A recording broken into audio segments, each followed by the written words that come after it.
Hi, and welcome to another adventure in activism. Today's episode explores how creative writing can be used for vegan outreach. It's a nice day out, so I'm going to head to the park and we'll be joined by Bethany, creator of a new vegan online magazine called Seedling. Let's go!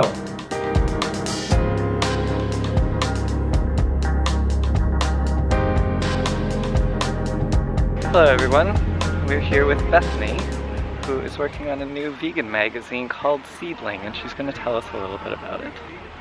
Okay, so Seedling is a magazine that's basically just aimed at making the world a better place.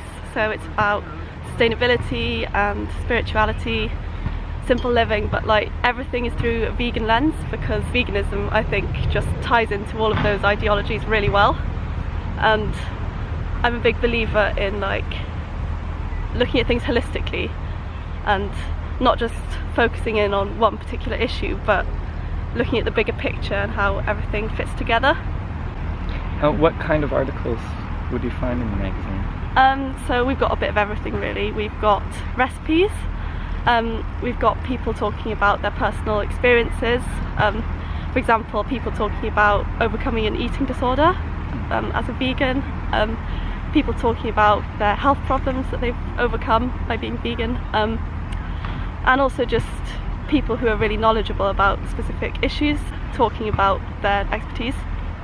The magazine will be available online? Yes, online only. It's a digital magazine and it's going to be available as a PDF, which will be downloadable from my website, which is littlegreenseedling.com. It's going to be every other month to begin with. If it goes really well, then maybe I will increase that to monthly, but it will be every other month for now. So what are your inspirations for starting this magazine? So my main inspiration was that I've been blogging for about 2 years now, and basically I just got a bit sick of writing about my own opinions all the time. And I thought no one wants to come to this site and just read about what I think all the time, and I think so many people have such unique perspectives on things and they've had experiences that I could never even imagine going through.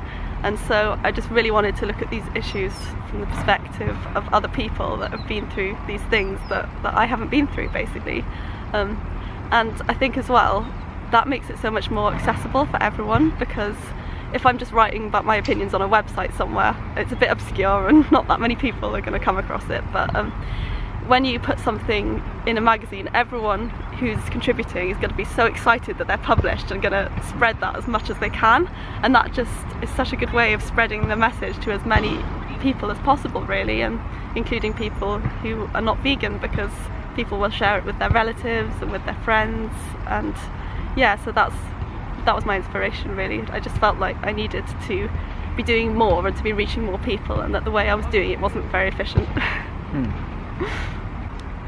Are there other magazines that you've used for inspiration? So there's one, it's no longer active. I think it was last published a couple of years ago, and it was quite a similar theme, and it was called Barefoot Vegan, and it was very much into the spirituality side of things and how that ties into veganism. To me, spirituality is really important, so yeah, I really admired that they did that. Bethany, in Yes. your opinion, would you think this is a form of activism? Yeah, absolutely.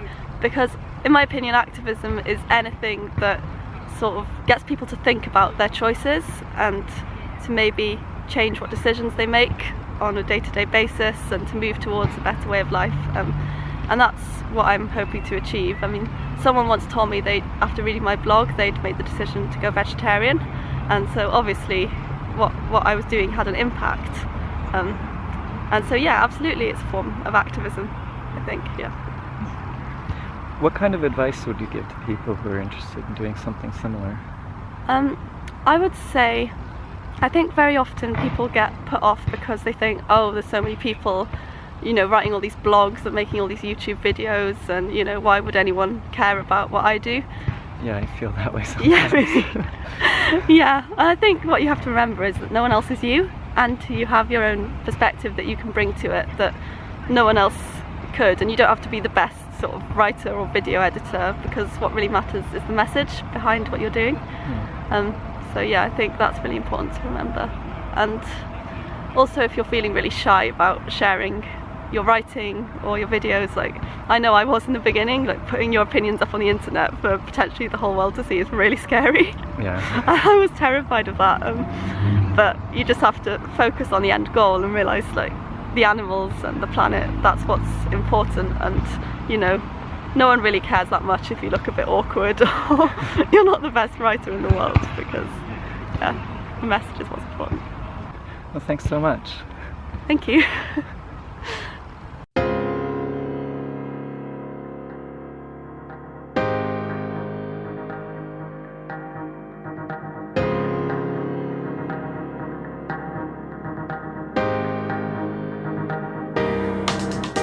Seedling magazine can be downloaded for free from littlegreenseedling.com. It has lots of great content, so I highly recommend checking it out. If writing is your thing, the magazine is always on the lookout for writers to contribute. Article submission details can be found on the website. I hope you liked this episode. If you did, please like and subscribe, and I'll see you on my next adventure in activism. Alright. Gotta stop saying